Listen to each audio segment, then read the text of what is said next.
In fact, white folks are not even thinking about black people. Do you know who white folks are thinking about? They're thinking about white folks. They're thinking about their children, their wives, their husbands, their communities, their businesses, their educational system. They're not thinking about you. I had a good white friend who said to me not long ago, he said, George, I know the problem with black people. I said, oh, really? Really, Bob? What might that be? He said, you spend all your time thinking about us, and we don't spend any of our time thinking about you. What's up, YouTube family? When we talk about people who are looking forward for black empowerment, people who are looking forward for black excellency, we cannot fail to mention the works of Dr. George Frazier, who's worked so hard just to ensure that black Americans are able to be empowered economically. He believes that black Americans should build generational wealth to help their families, help their children, help their grandchildren. It could be in the education systems, it could be getting opportunities in future, and all these things that he believes that would do away with white supremacists who do believe that black people cannot have something of their own. Let us listen into this speech. I believe that African Americans are at a pivotal point in history.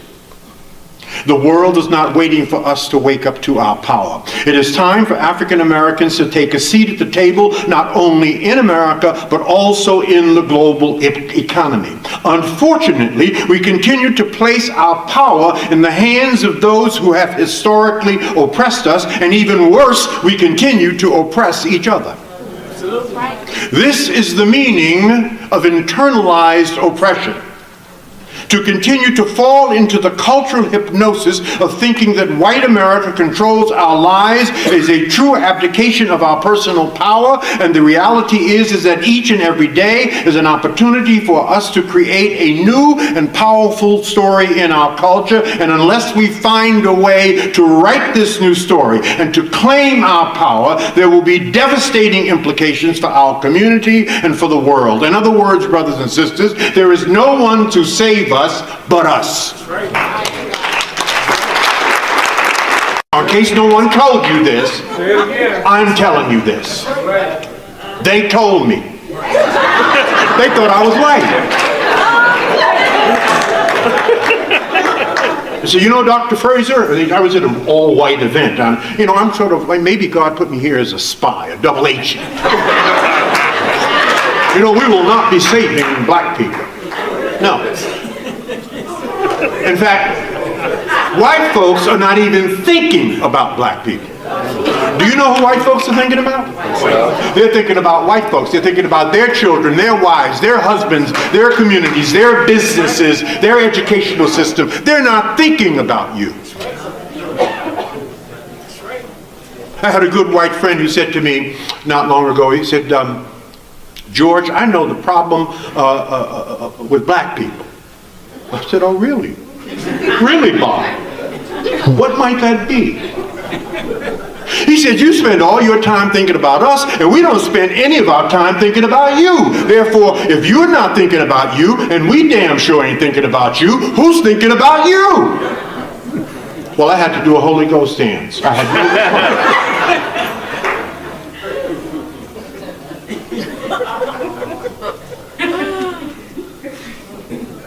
Sometimes I feel that we are searching for a key to an unlocked door. That the door to opportunity in this great country, this great racist white supremacist country, and it's racist and white supremacy, there's no question about that, it's in the DNA. You will not live to see that change. You will not fix that. There will have to be generations of white people that will simply have to die. Really, that's what's going to happen. You're not going to fix it. You cannot train that out of white people. They will have to die.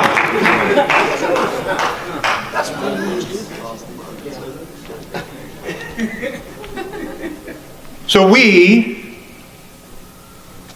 have our work to do, because there is more opportunity than we have the capacity to take advantage of. We just have to, as Dr. Watkins says, we just have to begin to think that way. The great Dr. Francis Cress Welsing left us with this, and I quote, "We wonder why we cannot, and we wonder why we're not making progress. We wonder why we're not making progress." This is Dr. Francis Cress Welsing. And then she went on to say, "I can't call myself a bitch, a hoe, a nigger, a gangster, and a thug every day and then get up and do something constructive. That's impossible." Right. The great rapper Kendrick Lamar said it a little bit differently. And I quote, "How can you fight for love on behalf of your people when you can barely find a reason to love yourself?" Kendrick Lamar.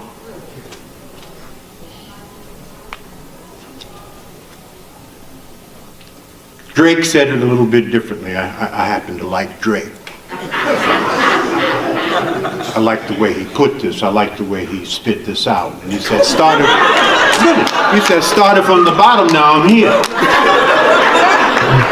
Started from the bottom, now I'm here.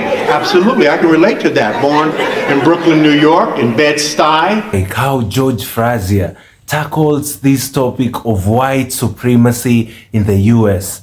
He explains that this battle can be difficult for us black folks. He believes that the best solution to white supremacy in the US is black people starting to concentrating on themselves. He does believe that the white folks do not think of us the same way we keep on thinking about them. Because many a times they work on building their families, they work on building wealth, they work on ensuring that their children are learned, they're in schools, But at the same time, we keep thinking of them. We want to get rid of this white supremacy. Dr. George Frazier explains and says that it will be difficult for us to get rid of white supremacists in the US, but instead we should start thinking about ourselves.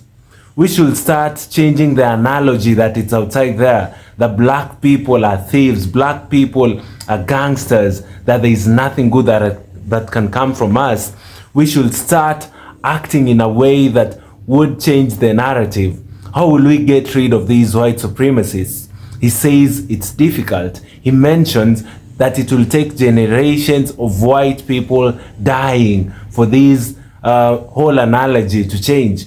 But now he advises black folks to start focusing on themselves. He advises black folks to take opportunities and work to build wealth. He says it's easier for us to start working on ourselves, think about ourselves, then slowly we will start getting rid of these white supremacists. Because when we work to change this narrative by building ourselves, by supporting each other, by promoting black businesses, by ensuring that we are all putting in the work just to change the narrative, it will be easier. I'd really wish that black folks in the US could support each other. Black folks could support black businesses. Black folks would start working on themselves, connect amongst each other, build opportunities for themselves, and just try and change the whole narrative. We can really depend on ourselves in the USA. Black folks also in Africa can really coexist amongst each other without depending on foreign aids from these countries who want us to be puppets. It's easier for black people to come together and start building what will be the change of the world. The biggest problem right now in the US is white supremacy. And Dr. George Frazier explains good well that it will be so difficult for us to change this narrative. So what do? What we must do is start building empires for our own. what we can do is start educating our children, ensuring that our children get to study well in schools, to ensure that we are able to build wealth amongst ourselves. How does wealth come in handy to helping us as a people, as the black folks? You notice when you have wealth, your children can study. When you have wealth, your grandchildren can have better opportunities in future. They'll be privileged than people who are less privileged when it comes to matters, opportunities. You know, let us continue listening in to what George Frazier explains in regards to the issue of black people trying to develop wealth that would help their generations and instead would help them do away with the the white supremacists in the US. Let's watch this. We have lost our consciousness. We must get our consciousness back. The fight for social justice is never ending.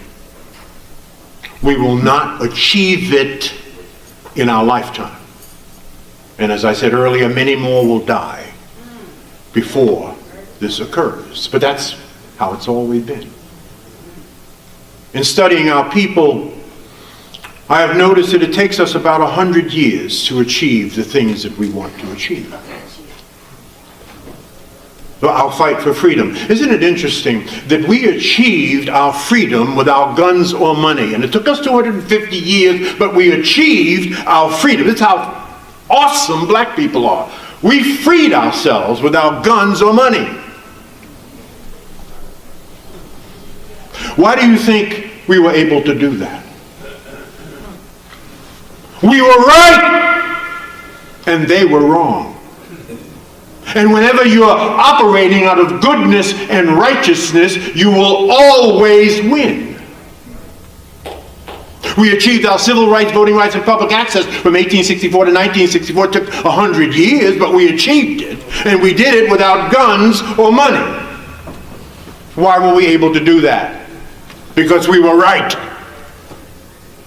How do I know that we will achieve social justice? How do I know that we will close the income and wealth gap over time? I know because we are right and they are wrong. Black power. That's how I know. But we must chart a good and righteous course, and we must stay that course. And we must now understand that we must focus on wealth. We must focus on economic development and wealth creation. There are many ways to get there. We must answer the question that so many of us ask each and every day, but we don't have an answer. Why is wealth important? Not so that we buy more stuff. We don't need any more stuff. That's our problem. We have too much stuff. We are a consumption class of people. Jews are a merchant class. So we must shift our thinking from consumption class, because that's all we do, to a merchant class. We'll put a pin in that. I'll pick up on that in a moment. Why is wealth important? We are the only culture in the history of humankind that put political empowerment before economic empowerment. Last year we elected over 9,000 black public officials, and we're still at the bottom of the educational and economic heap. What does that mean? You cannot do it by politics alone. How dare you put that kind of pressure on our political leadership? But again, we are no fools. We were born at night, but not last night. We didn't come down here with the last drop of rain. We know that we're all impacted by public policy, and yes, we're all impacted by the politics of inclusion. And yes, we must continue to use the power of our vote to empower those who empower us. If they're not empowering us, if we are not a plank on their platform as it relates to economics and the upliftment of our people and communities, then don't vote for them. That's on you. Why is wealth important? Your wealth will determine where you live. Where you live will determine where your children go to school. Where your children go to school will determine the quality of your children's higher education, and the quality of your children's higher education will determine their lifelong earnings. And your children's lifelong earnings will determine where your children live. And where your children live will determine where your grandchildren go to school. And where your grandchildren go to school will determine the quality of your grandchildren's higher education, and that will determine their life. Do you see the cycle of poverty here? Why is wealth important? Dr. Boyce spoke so eloquently, so fabulously, so granularly of this. That in a market-based economy, in a democratic capitalistic society, in case no one has told you, the only color that really matters is green! So until our pile of green is as big and as high and as deep and as wide and as leveraged as any other cultural group's pile of green, we will never be considered an equal at the table of democratic capitalism. Why is wealth important? Because when we finish pontificating ad nauseum about our issues, somebody's got to write a check. Right. Our Jewish brothers and sisters can write a check. Our Asian brothers and sisters can write a check. Our Arab brothers and sisters can write a check. I've been to Dubai lately, and they can write some serious checks. Stupid money. They got stupid money. We can't write a check. Let me say that differently. We cannot even convene our people unless somebody else writes the check. Ask the NAACP. Ask the Congressional Black Caucus, which I've spoken at for 41 years straight. Ask the Urban League. If somebody else wasn't writing the check, we couldn't even meet. We must fix this in the 21st century. Family, once again, Dr. George Frazier explains how difficult it will be for black folks to fight for social injustices against them by white supremacists in the US. He instead urges us to put this energy in building wealth. He does believe that if we build wealth and stay in nice neighborhoods, our children would be able to go to nice schools, nice institutions of learning. Then later they'll be able to get higher education, and they'll be able to get nice places in the job market. They'll be able to get better opportunities. The cycle will go on and forth to our grandchildren, to our great-great-grandchildren, and the whole cycle of a lifetime. He does believe that it's easier for black folks to work on each other than for us to continue fighting for injustices. He emphasizes that it will take more than 100 years for us to be successful in the quest of social injustices in the US, in the quest against white supremacists in the US. It is easier for us to work on ourselves. It is easier for us to build our businesses. It is easier for us to enlighten our children through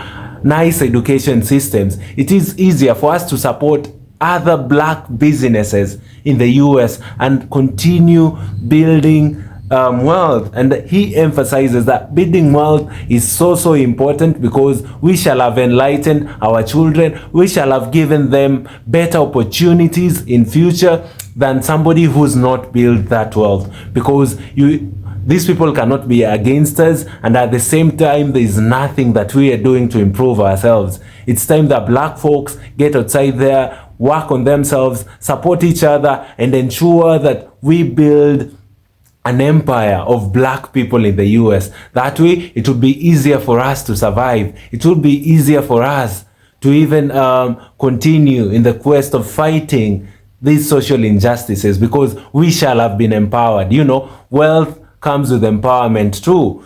Let us continue listening to this speech even as we end this video. let us listen in to Dr. George Frazier. So I'm going to tell you a secret that no CPA will tell you. The tax system was set up for the landowner and the business owner.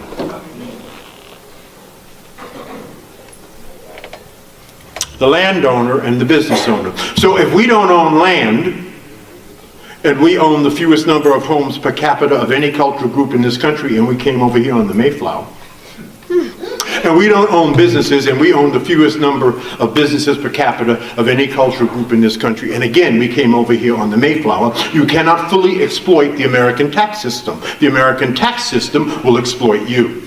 So one of the reasons Mitt Romney back in the day when he was running against Obama did not want you to see his tax returns. Why? Not because he did anything illegal. It's because he's a big-time landowner, big-time business owner, and he used the benefits of that land ownership and business owner to pay a micro percentage of tax, far less tax on a percentage basis than you and I will ever pay. America is about equity and ownership, and the idea that the black community can exercise effective power, and I think you said this, boys, political or otherwise, without simultaneously exercising economic power is a fantasy. That capitalism without capital is just ism. That's right. So the question becomes for us,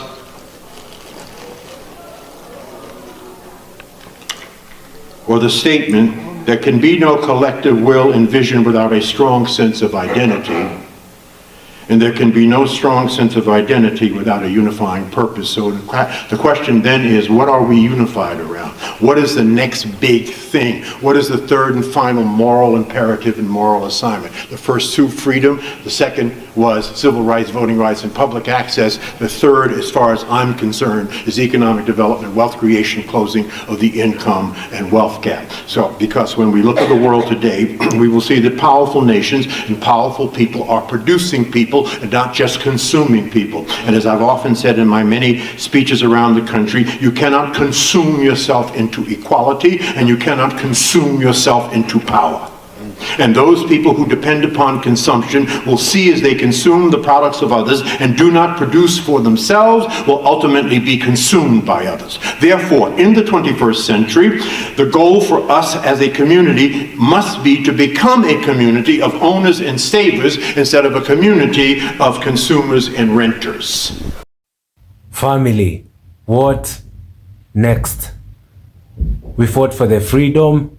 Black Americans started fighting for civil rights, voting rights, and public access. Right now, the biggest thing is economic development for black folks and wealth creation.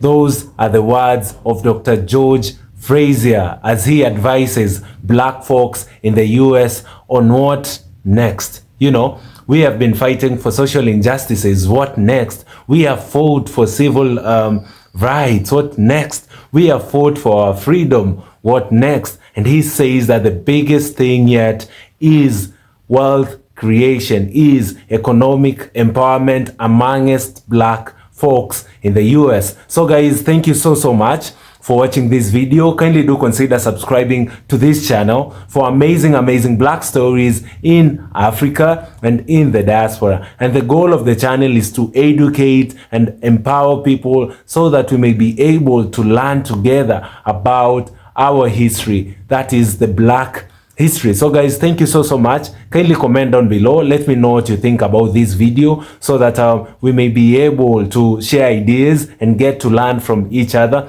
Finally, I'd like for you to like this video so that it may be recommended to your friends and family. And guys, I'd really appreciate if you subscribe to this channel. Kindly do subscribe, man. We are on the road to 11K subscribers, and I cannot do it alone. I need you guys.